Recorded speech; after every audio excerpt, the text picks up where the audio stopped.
Hey guys, welcome back. I'm here to talk about Heaven Official's Blessing, the book version today. I'm going to be going through all the chapters. Probably won't get through all the chapters today, but today I plan to go through the prologue, chapter 1 and chapter 2.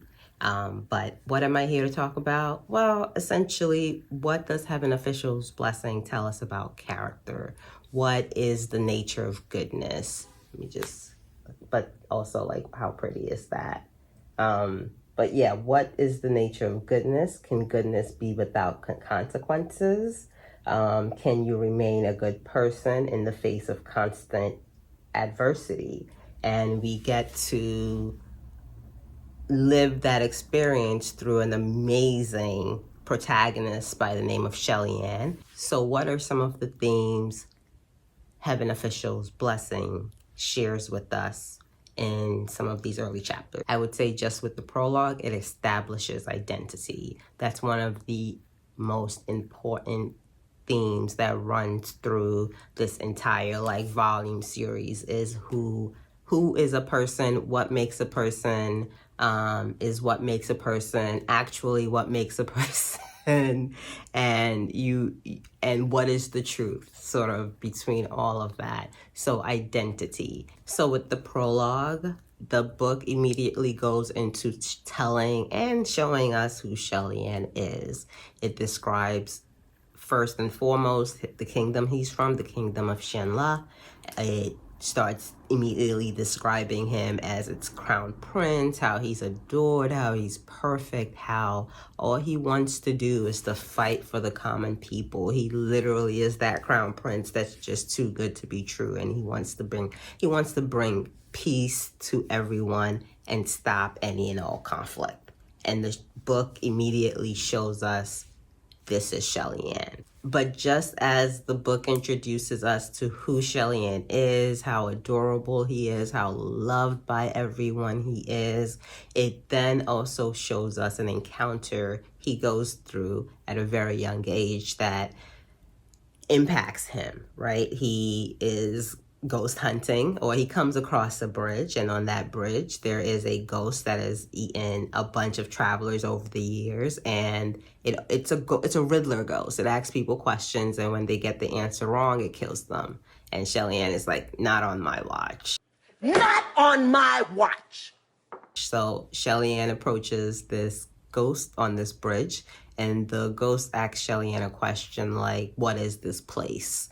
And Shelly Ann is like, the human world, my guy. And the ghost is like, wrong answer. This place is the abyss. And Shelly Ann is just like, you know what? I don't even have time for this. I'm just going to kill you, because every answer I give will most likely be wrong because you are not playing a fair game. So Shelly Ann destroys this ghost, which has killed many people over the years. He has done a good thing. So after getting rid of this ghost, he plants something on the bridge. A cultivator walks by him, and he's like, what are you doing? And Shelly Ann responds, like, this is a famous phrase of his. It's known. Shelly Ann responds, body in abyss, heart in paradise. If you follow me on Twitter, you know on a Monday, I'm like, guys, body in abyss, heart in paradise. Gonna get through this work day. Pray for me.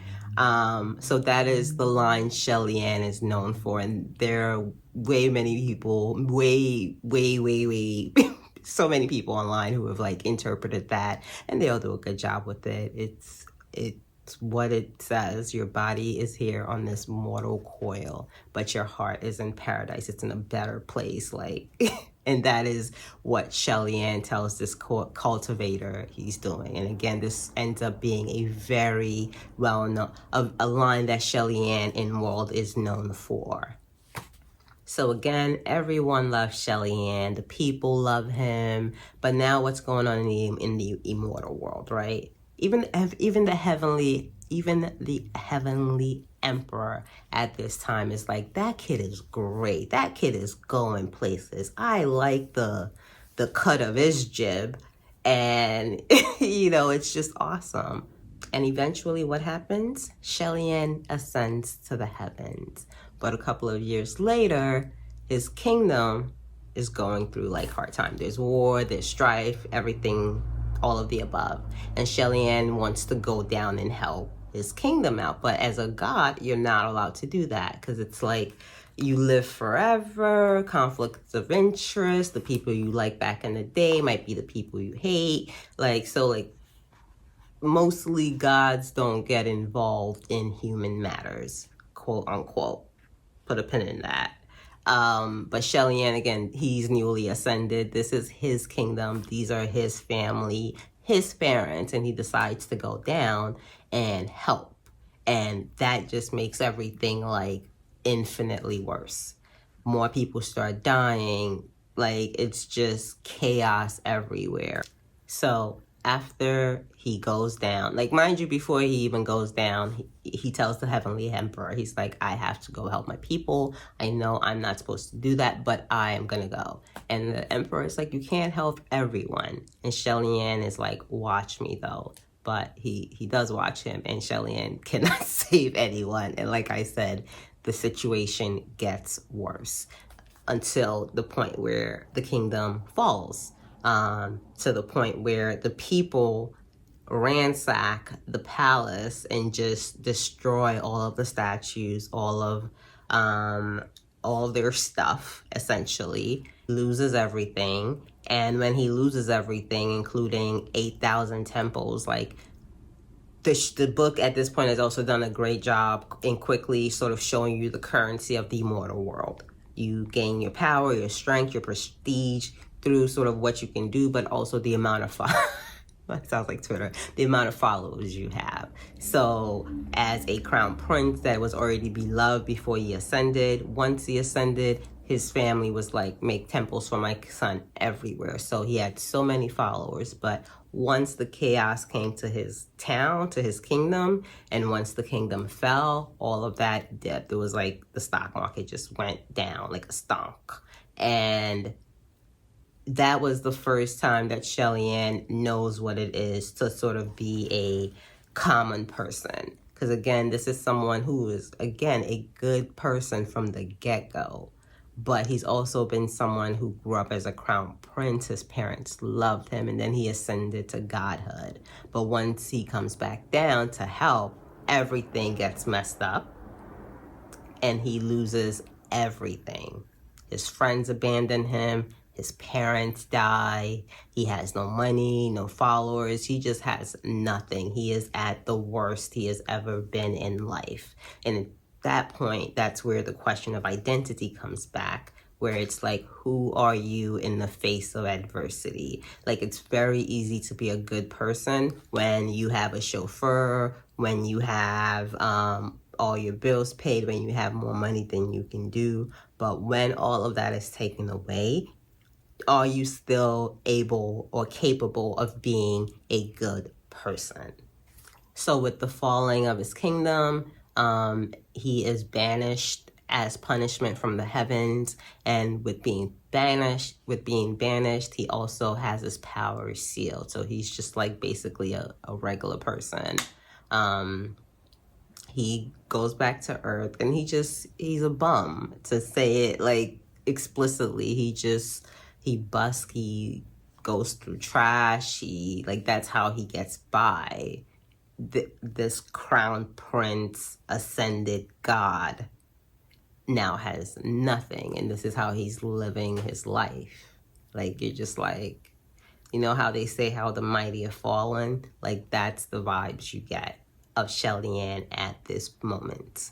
So to sum up, Shelly-Ann is banished the first time. Shelly-Ann descends, and he's punished for that. Luckily, because again, Shelly-Ann somehow manages to ascend for a second time. It's noted that when he ascends a second time, he just kind of like furiously goes through the heavenly capital. I'm taking that to mean he just wrecked a bunch of stuff when he was there the second time, and that led to his second banishment. And then when the story starts on chapter 1, we find out Shelly-Ann has now ascended for the third time, and that is near unheard of. And people in the heavenly realms are just like, why are we so unlucky? I cannot believe this guy has ascended a third time. Like, that is a 1 in a billion trillion odds, and Shelly-Ann has somehow defied that odds to have ascended or to get the chance to ascend 3 times.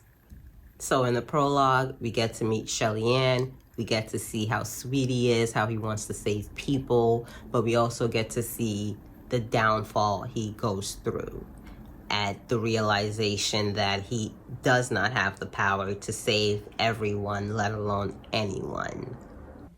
And then in chapter 1, we get to see how people treat him, because it's one thing for you to know how you treat yourself. Like if you lack confidence in yourself, if you're not sure who you are as a person, like, you might not treat you the best, but it's another thing to sort of engage with a world that treats you worse than you treat yourself.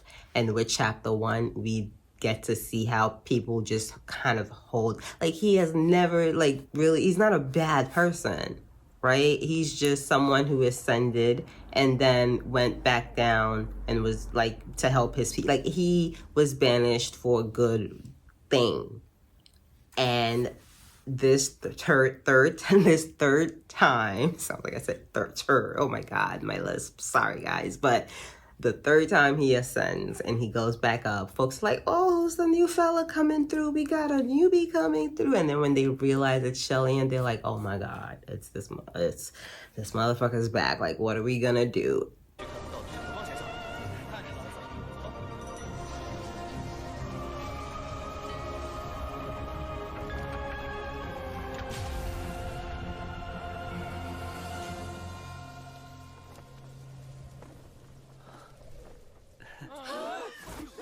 And it's just like Shelly-Ann just kind of pretends he doesn't hear how hurtful people are being. He pretends he doesn't hear like the insults. He just sort of keeps a smile on his face. Like, he knows people are talking shit about him, but he just sort of, pretends he doesn't hear it, even though he clearly hears it because people are not being quiet about it. So this third time he ascends, he breaks a bell in the heavenly realm, a nice, pretty, shiny gold bell. And we find out that the bell belongs to a formal, I would say, friend. Shelly-Ann has these 2 friends, like, basically from his, like, Earth days, Mu Chang and Feng Shan. Mu Chang, like, they are now gods themselves. People worship them. We are no longer friends with Shelly-Ann. These are people, again, that he was, like, came up together, who saw him at his best. But when things kind of went south for him, they, like, peaced out.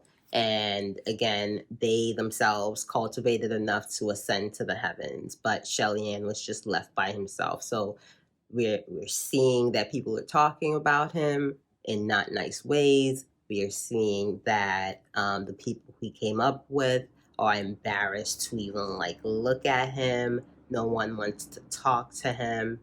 Like, they're ashamed of him. And it's kind of wild.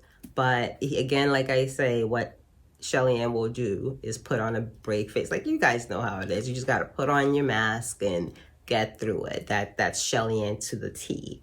So he's back in the heavens. He's broken a bell. He feels terrible about it. And he's like, I need to pay for that bell. And they're like, well, this is how much it's going to cost to fix that. And, like, Shelly-Ann is homeless. He wanders the earth. He has no money to pay for any gold bell in the mortal realm. And that's where we get another introduction to, one, how the system of currency kind of works in the heavens through Ling Wen. She is sort of the CFO, I would say, of the heavenly realm. She dishes out assignments to folks. She kind of keeps track of who owes what, who has what. She's HR. She's definitely HR.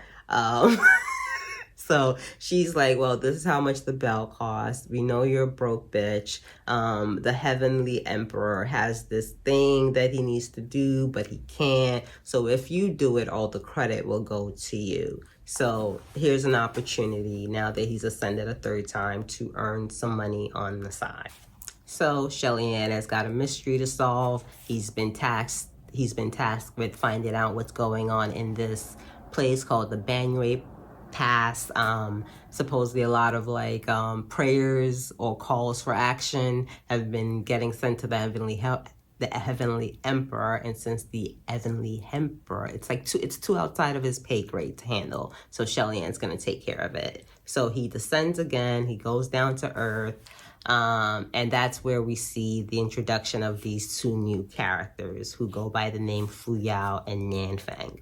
Long story short, these are just avatars of Mu Chang and Feng Xian, his bros who like abandoned him and now don't talk to him. So they came to Earth to help him out disguised as other people, and they're just annoying. They're like, you could tell they're besties who've known each other since they were young and don't really like each other but love each other. So they come and they're like, well, our master said to come help you and blah blah blah. So it's like, okay, fine.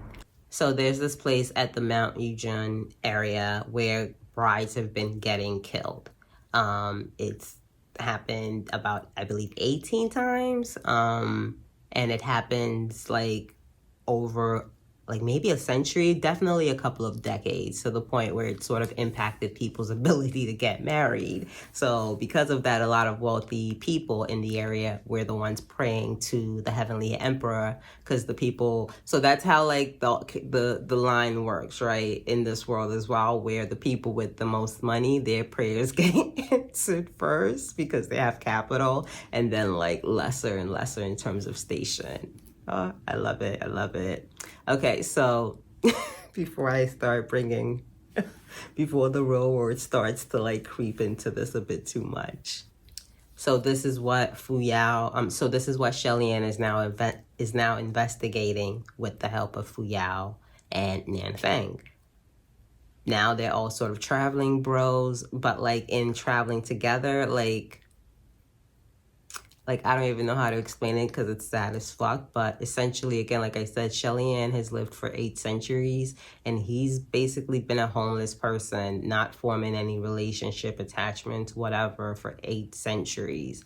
And, you know, they're walking about, and Shelly-Ann is like, well, let's go to bed. And like, he's just ready to take off his hat and like put the hat down to sleep on, like in the bushes. And his friends are like, what are you doing? And he's like going to sleep, and they're like, we can just go indoors to a temple. So let me read a bit of that. Where are you going? Nanfeng asked. To find some place to settle for the night, Shelly-Ann replied. Fu Yao, why are you rolling your eyes again? Nanfeng continued his question, still puzzled. Then why are you heading to the wild bushes? Shelly-Ann often camped out in the wild and slept on the streets, and he could lay out a cloth on the ground and spend the night just like that. So naturally, he was ready to find some caves to start a campfire in, as he always done. But it was with Nanfeng's reminder that he suddenly realized that Nanfeng and Fu Yao were both martial officials under a martial god. So basically, this would give them access to temples, but it also reveals that Shelly-Ann just sleeps on the street. A man who was the crown prince of an entire kingdom, who ascended at a super young age, like gifted, promising, just sleeping on the streets. And he doesn't really think anything of it, but the looks on these two people's face about like, ew, it kind of impacts him, because it kind of shows how far he's fallen in life and in station. It's like, you don't want any better for yourself. Like, this is what this is like, this is what's good.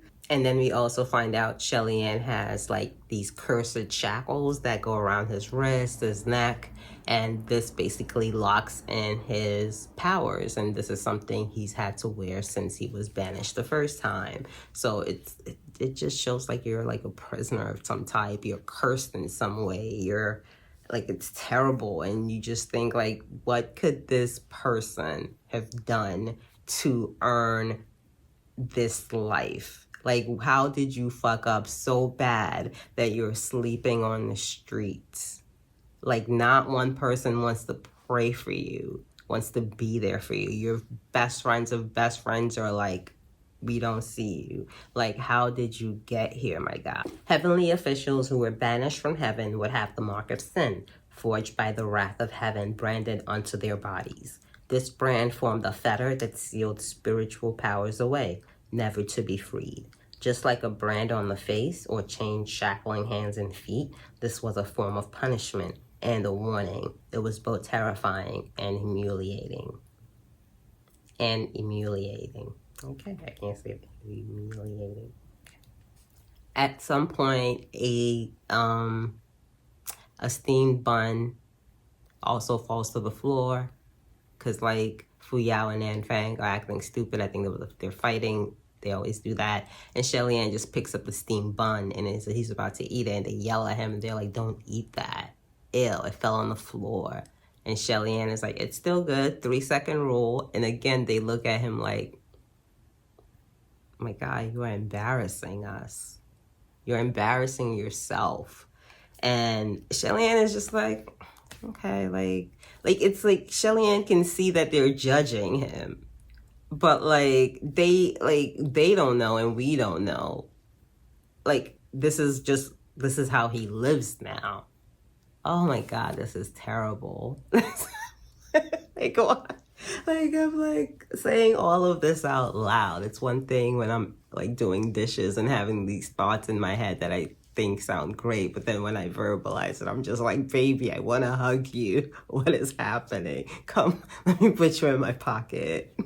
But by chapter 3, as this mystery that they're pursuing about the ghost groom starts to unfold, things start to look a little bit differently for Shelly Ann. So they have Shelly Ann pretend to be a woman by putting him in costume. He dresses up as a woman in wedding finery. They put him in a sedan, and Nan Fang and Fu Yao are carrying him, and they're just like trying to lure whoever they think the ghost groom is that is responsible for killing all the brides. So it's kind of like comedic, honestly, because it's like, he's dressing up like a girl, like you look so pretty. It's like, yeah, he does look pretty and handsome and what? But yeah, he goes in the sedan. They're trying to lure out the ghost groom. And in the process, magic happens. But before magic happens, we have a little bit of trouble in the way in the form of a Binu. And the book describes a Binu as, let's see, based on the evaluation of the Palace of Lingwen, Binu were creatures that didn't even deserve to be ranked fierce. Allegedly, Binu were once humans. But by the look of them now, even if they were considered humans, they'd be deformed humans. They had heads and faces, but the features were smeared and unclear. They had arms and legs, but were too weak to walk. They had mouths and teeth, but they couldn't bite anyone to death, no matter how much they tried. But if there was a choice, everyone would rather run into the scarier, fierce, or malice-ranked ghosts than these creatures. This was because Binu often appeared at the same time as other monsters, demons, and ghosts. While the prey was distracted, battling with the enemy, they'd suddenly pop up and use their untiring, pestering limbs, their sticky and gooey bodily fluids, and their endless reinforcements of companions to tangle up the prey like sticky candy. Even though their combat power was extremely low because their vitality was exceedingly tenacious and they often appeared in large groups, it was impossible to shake them off and also very difficult to kill them all quickly. Gradually, they would drain your strength and you'd get tripped up. The instance of carelessness, the opportunity for which your enemy was waiting, would spell your end. So they're annoying little creatures. So in the process of them fighting off these creatures, we get the introduction of Wachang. And I'm just going to describe Wachang. Let's do that. I think I have no words. The book has words though. So Shelly Ann and his friends, they're fighting the Binu. They're trying to figure out what's going on. And in the process, a hand just comes into the sedan and it's just like, hey, boo, come with me. Shelly Ann is like, okay, let's see where this is going. Maybe this is the ghost groom. Let's see where this goes. Now his curiosity for who this man was grew even stronger. He wanted to lift the veil to look first and worry about everything else later, but he knew that wasn't the best course of action at the moment. so he could only peek through the crack below the red covering, his view limited, and missed the larger picture. The only thing he saw was the lower hem of a vividly red robe. Below the red robe were a pair of black leather boots walking languidly. Those black leather boots were wrapped tight around long, slender legs, looking mightily beautiful as they walked. On the sides of the black boots there dangled 2 fine silver chains, and with every step the silver chains would sway, clinking and crinkling, sounding extremely pleasant to hear. The steps were nonchalant but sprightly, much like those of a youth. However, his every step was also confident, like there was nothing that could stand in his way. If anyone dared to block him, he'd rip them to pieces. Because of this, Shelly-Ann couldn't quite say just who exactly this character was. Just as he was deep in thought, something hauntingly white on the ground suddenly intruded on his vision. It was a skull. So that's our introduction to Hua Chang. He walked with the languidness of a youth, but had the temperament of a person and the confidence of a person who would rip you to pieces. In Shelly-Ann's hand, Shelly-Ann is just letting him walk like him through wherever it is they're at. All red, boots, tingling accessories, red and black, confident. Where's my Hua Chang? Where's my Hua Chang? That's all I want to know. Eventually, though, they kind of go their separate ways, because while Shelly-Ann is like, who is this guy? And he's using his magical, rouye. He has this white enchantment sheet, and he's trying to, fill him out. Hua Chang knows what he's doing, so he kind of just, backs away like Homer Simpson. And Shelly-Ann continues along his way, now that he's been led through the path safely, to continue what was actually happening, which was the investigation of who's killing these brides, or where are these brides that have disappeared for decades. Where are they? What is happening? So they have made their way through it. Hua Chang fades into the black. Shelly-Ann continues to figure out what is going on. What is going on? The situation gets a bit more complicated by the end of chapter 3, because there's some humans also on the mountain trying to capture the ghost groom, who might possibly be a wraith.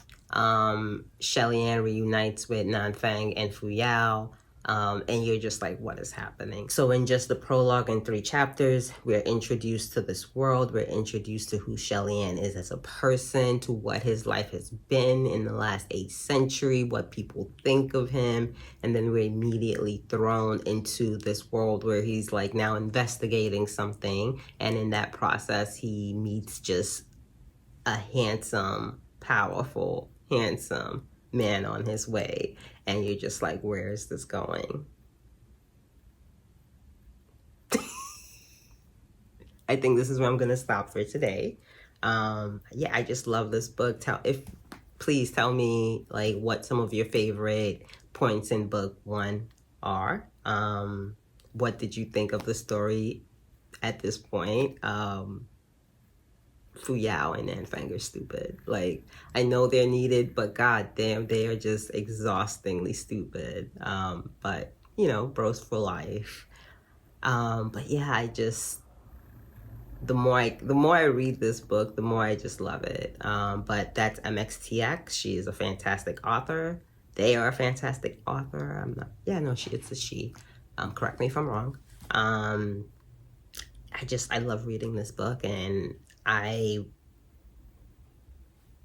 love reading this book. And again, like I said, I feel like it tells us so much about character and what goodness looks like and what we expect goodness to be, and the reality of that. And, can you continue, like I said when we started, can you continue to be a good person in the face of the shitty world? I would like to hope we can. And that's what I'm going to take away from this. I'm going to try to preserve in my heart that we can. So I'll be back. We'll talk about chapters 4 through 6 or 7 next time, depending on how long they are. What else did I want to mention? Oh, I did want to mention that I love the chapter titles. So let me just read that really quickly, and then I'll show you guys pictures, and then we can both go and do like adult stuff. Even though I would prefer to do this. Okay, so the prologue was titled Heaven Official's Blessing. Chapter 1 is titled The Scrappy Mortal, third time entering the heavenly capital.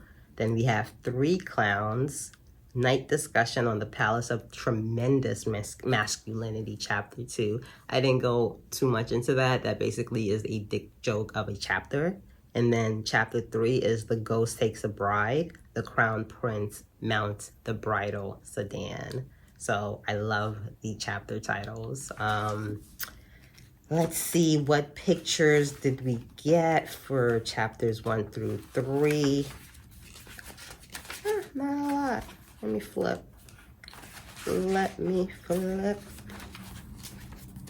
No way, you telling me to get 1 picture? Lies. So here's our first picture. This is Shelly-Ann basically after he descends, and he's going to start the investigation into the ghost room case. And this is where Nan Fang and Fuyao join him on the journey. And then the next picture comes in, I believe, chapter 2. Maybe not. Okay, the next picture comes in chapter 3. And this is when they dress Shelly-Ann. This is when they dress Shelly-Ann up as a woman, and their faces haven't done so. And just, you know, the people who helped. It was a team effort. And I think that is all the pictures for chapter 1 through 3. Oh, no, I lied. I think there's one more final picture. And this is a picture of Shelly-Ann in the carriage. And that is Hua Chang's hand reaching out to take him away. But yeah, I hope you guys have enjoyed this. I'm not really too sure what editing of this is gonna look like. Cross fingers, but thank you for joining me. Please leave a like, and I'll be back soon. Bye.